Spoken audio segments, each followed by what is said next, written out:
El 5 de mayo del año 2003 empezábamos a recorrer un camino incierto. Empezábamos nuestro primer programa de Científicos Industria Argentina. Todos éramos mucho más jóvenes, 9 años más jóvenes, y no sabíamos dónde íbamos a terminar. ¿Quién hubiera podido imaginar que empezábamos ahora a recorrer una 10ª temporada de un programa de ciencia en la televisión pública? Un hecho realmente insólito. Sin embargo, sucedió. Pasaron muchas cosas en la Argentina en estos últimos 9 años. Seguramente mucho más importantes que tener un programa de ciencia de 1 hora por semana. Pero de todas maneras, como esto es lo que a nosotros nos ocupa, en el tercer programa de esa serie, es decir, si empezamos un 5 de mayo, el 19, hicimos un único programa especial en donde, en lugar de hacer lo que fue siempre un paneo por todas las ciencias que nos fue posible en un programa de 1 hora, decidimos dedicarle el programa a una sola ciencia, en particular a la biología, más en particular a la biología molecular. Y todavía más particular cuando convocamos a un solo científico para hablar. Hicimos una sola entrevista, que fue con el doctor Alberto Kornblit, que nos acompaña ahora. Y con Alberto aprovechamos para hacer un recorrido sobre lo que significaba en ese momento la decodificación del genoma humano. Alberto dio lo que se suele llamar una suerte de clase magistral para contar de qué se trataba el genoma humano, o la decodificación del genoma humano, y la importancia que podía tener. Pasaron 9 años. Alberto está sentado al lado mío, Alberto es amigo mío, y le pedimos, junto con Claudio Martínez, el productor ejecutivo, el director general de estos programas, que nos acompañe para hacer un poco de historia, para mirar juntos para atrás, para tratar de entender qué fue lo que nos pasó, aquello que era un camino incierto. Hoy podemos decir, hasta aquí hemos llegado. Bueno, revisemos la historia.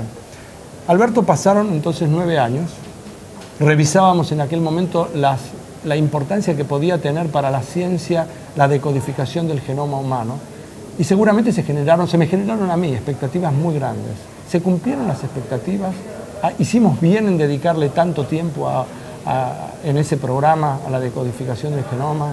Bueno, la decodificación del genoma, o sea, la secuenciación del genoma humano, fue un hito, sin duda, como lo fueron la secuenciación de genomas de otros animales, de plantas y de bacterias, y permitió un importante avance de la ciencia en general.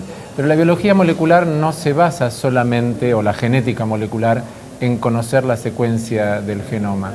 En su momento, ese hecho tuvo una gran repercusión mediática y se sentaron muchas expectativas de que gracias a eso se curarían enfermedades o se encontrarían nuevos medicamentos.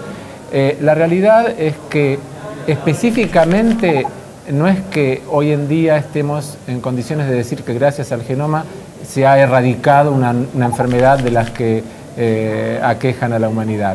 Pero yo puedo asegurar que sin esa información no se hubiera avanzado en nuevas terapias para el cáncer, en nuevas terapias para enfermedades hereditarias, en diagnóstico prenatal y presintomático de muchas enfermedades, y en conocer cuáles son los componentes genéticos de enfermedades que están también causadas por el ambiente, por agentes del ambiente.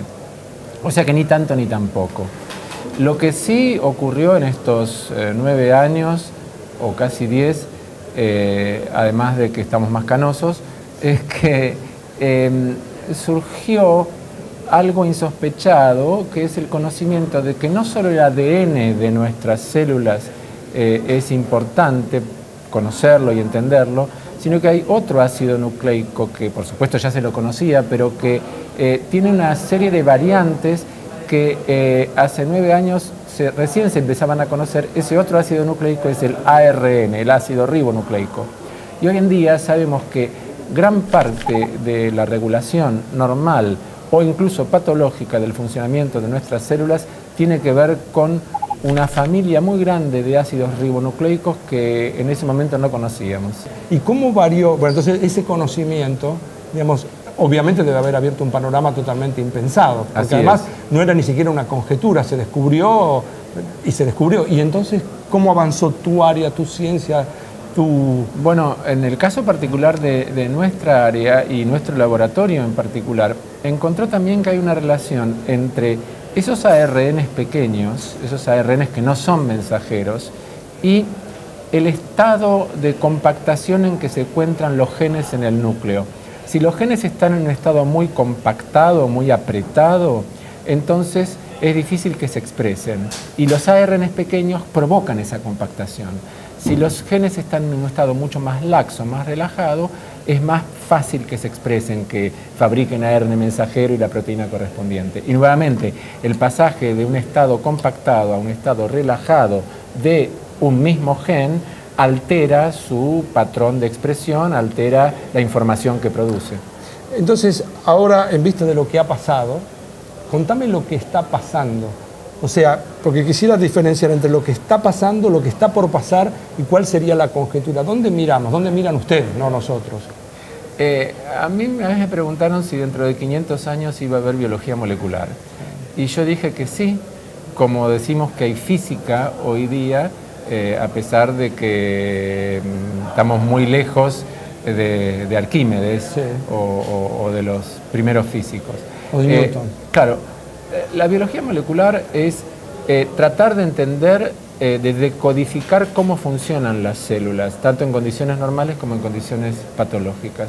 Y por lo tanto, herramientas que tenemos hoy van a parecer primitivas dentro de 500 años, pero todavía tendremos herramientas más poderosas que no podemos imaginar, que nos van a permitir seguir investigando cómo funcionan. Porque la verdad sea dicha es que ese preconcepto de que una célula es algo sencillo y que todo ocurre con el menor gasto de energía, de la manera más ajustada, probó no ser cierto. Es complejo, es variable, varía mucho de un individuo a otro, de una célula a otra, etc. Hay constancia, pero hay mucha variabilidad.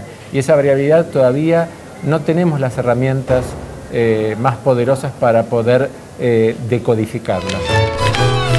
Cuando volvamos, seguimos conversando sobre los últimos descubrimientos en biología molecular. Llegan las noticias de la semana y un nuevo planteo matemático del profesor Paenza.